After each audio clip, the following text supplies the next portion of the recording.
भारतीय सनातन परंपरा में गुरु का स्थान ईश्वर से भी ऊपर माना गया है।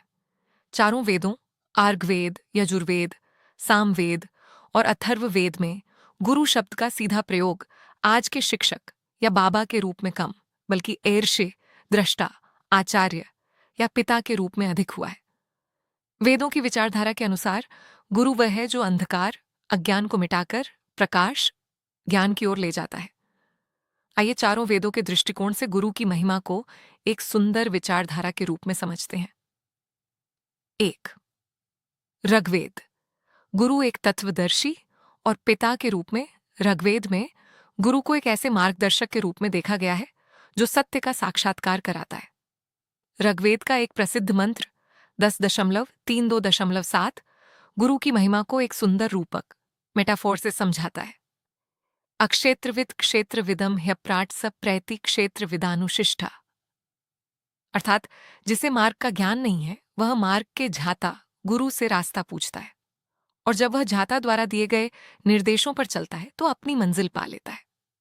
विचारधारा। ऋग्वेद कहता है कि इस संसार रूपी जंगल में हम सब अक्षेत्रविद, रास्ता भटके हुए हैं। गुरु एक क्षेत्रविद है जिसे सही मार्ग का पता है। गुरु की महिमा यह है कि वह बिना किसी भेदभाव के सही राह दिखाता है। ऋग्वेद में गुरु को उस पिता के समान माना गया है जो अपनी उंगली पकड़कर बच्चे को चलना सिखाता है। 2. यजुर्वेद।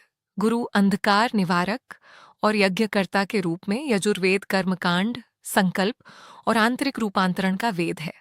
इसमें गुरु को वह शक्ति माना गया है जो शिष्य के भीतर के दोषों की आहुति देकर उसे शुद्ध बनाता है। विचारधारा। यजुर्वेद की दृष्टि में गुरु का मुख्य कार्य शिष्य की बुद्धि को सत्य की ओर मोड़ना है। यजुर्वेद का प्रसिद्ध मंत्र धियो यो नः प्रचोदयात्, गायत्री मंत्र भी इसी विचारधारा का प्रतीक है कि हमारी बुद्धि को सन्मार्ग पर प्रेरित किया जाए। गुरु वह माध्यम है जो शिष्य के भीतर सोई हुई दिव्य ऊर्जा को जगाता है। वह शिष्य के अज्ञान का अंत कर उसे अमृतत्व सा ज्ञान की ओर ले जाता है। 3. सामवेद।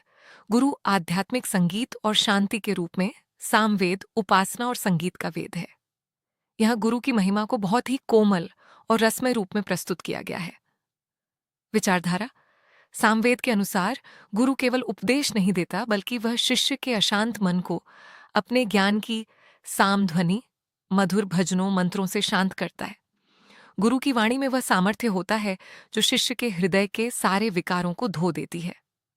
गुरु को एक ऐसी नाव के रूप में देखा गया है जो संसार के दुखों और अशांति के सागर से शिष्य को शांति के तट पर ले जाती है। 4. अथर्ववेद। उपनयन संस्कार और गुरु का गर्भ, सुप्रसिद्ध कथा विचारधारा। अथर्ववेद 11.5.3 में गुरु की महिमा को लेकर एक बेहद अद्भुत और गहरी आध्यात्मिक विचारधारा रूपक मिलती है, जिसे वेदों में गुरु शिष्य संबंध की सबसे श्रेष्ठ व्याख्या माना जाता है।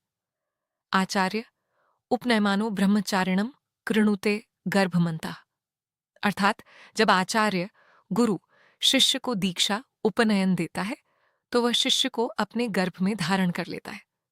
वेद की वैचारिक कथा। अथर्ववेद कहता है कि जैसे एक माता अपने बच्चे को 9 महीने गर्भ में रखकर उसे एक भौतिक शरीर और जीवन देती है, ठीक वैसे ही गुरु शिष्य को 3 रातों तक अपने वैचारिक और आध्यात्मिक गर्भ में रखता है। इन 3 रातों का अर्थ है स्थूल, सूक्ष्म और कारण शरीर के अज्ञान का नाश करना। जब शिष्य गुरु के इस ज्ञान गर्भ से बाहर निकलता है तो उसका दूसरा जन्म द्विज होता है। तब देवता भी उस नए जन्मे ज्ञानी पुरुष को देखने आते हैं। निष्कर्ष, कोर फिलॉसफी। यदि चारों वेदों का निचोड़ निकाला जाए तो वेदों के अनुसार गुरु कोई हार्ड मांस का व्यक्ति मात्र नहीं है, बल्कि गुरु एक ऊर्जा, एनर्जी और तत्व है